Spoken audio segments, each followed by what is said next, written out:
Hello, hello. How is everyone today? Well, I'm going to show you part of the making of this piece. I've been working on it. It feels like forever, and it's been a study in persistence because it's taken me over a month to make.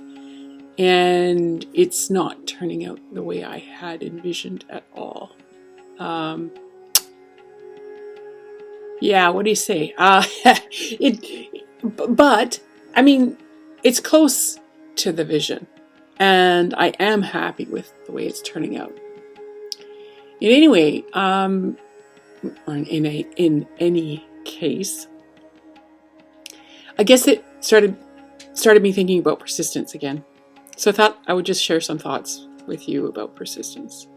Because in the past, I've always thought that looking back in my life, when I tried to do some things, that I should have persisted more.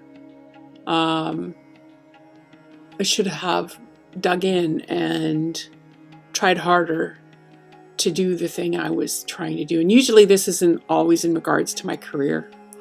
I gave up on a teaching career. At one point I really wanted to get into psychology, and then it was art therapy and interior design. With each of these pursuits, there was something that stymied me, something that told me that I should quit, that it wasn't going to be worth it, that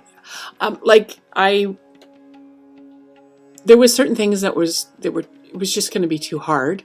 For one, wanted to do art therapy, and I took a couple of I would have had to do it long distance, like distance learning through the University of Athabasca, which is a distance learning institution in Alberta. And I took 2 classes to upgrade so that I could get started, and realized that because of the type of student I was, they were all consuming, and it would have taken me like 10 years to get through because I could probably only handle 2 courses at once. I don't know. That might have changed. I might have gotten better at distance learning, but anyway, it's just an example. I just thought, okay, well, let's see if there's some other path to take. And so I gave up on that. And it's not you're never proud that you give up on things. But anyway, the same was with sort of teaching. When I got out of school, I felt like I wasn't ready to teach. I felt like I was still fairly young and too close to the kids that I was meant to teach. I took secondary education, and I realized I should have gone into elementary. There was a lot of reasons that I didn't teach in the end. Well, one of them being that there were supposedly no jobs, and competition was fierce, and I am not a competitive person at all. I hate competition. So, but I feel sometimes I look back and I think, man, I should have persisted with some of those things. When somebody said, oh, you can't do that, or I kept finding jobs that wouldn't accept me as the way I worked in this or that. And anyway, it's kind of a blow to your ego. I'm, like I say, not proud of it. Anyway, but recently I have wondered, is persistence always a good thing? If I had persisted in a teaching career, would I have just found myself feeling unfulfilled and unhappy because it was just not my right path?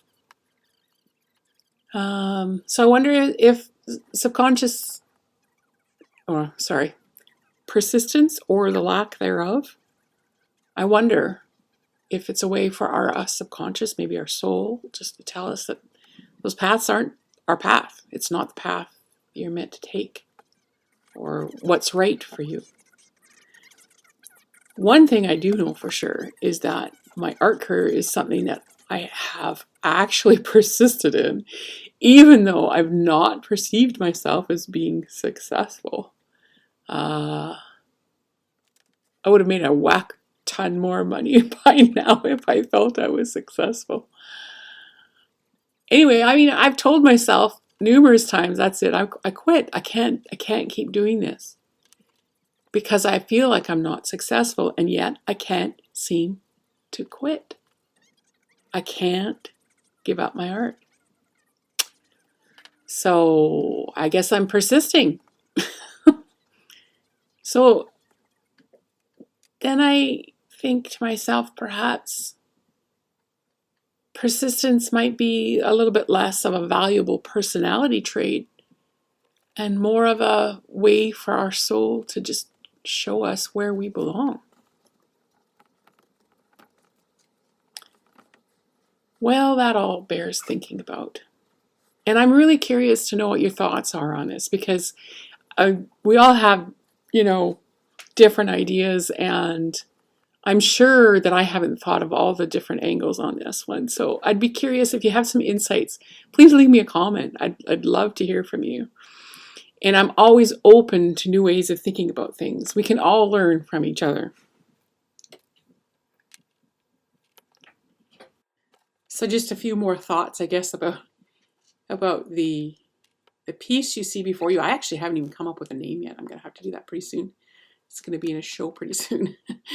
I don't think I'm the most skilled felter out there, so I use other tricks from my experience as a multimedia artist when I'm making some of these things. For example, using wire in the grass to stiffen it up and be able to create the shapes, as well as sewing the flower pieces together so that they don't fall apart. I know I can needle them, but that's the last thing I want, is a piece of flower to fall apart when it's on somebody's wall. So I don't know. I'm sure there's more experienced felters out there watching this, probably horrified because they probably have the skill to hard felt something into the shape that they like. But as of now, I do not have that skill. And let's see, anything else I want to tell you about it?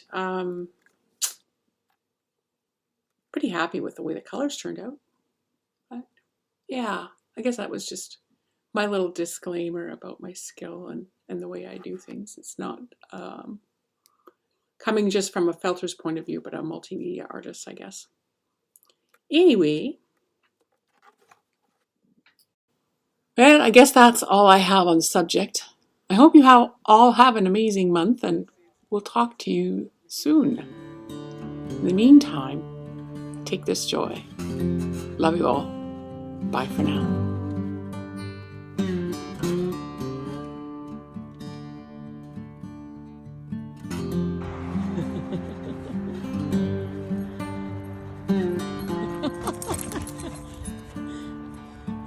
Are you waiting for your treat? Treat. Can you sit? She likes so much, she goes, hey.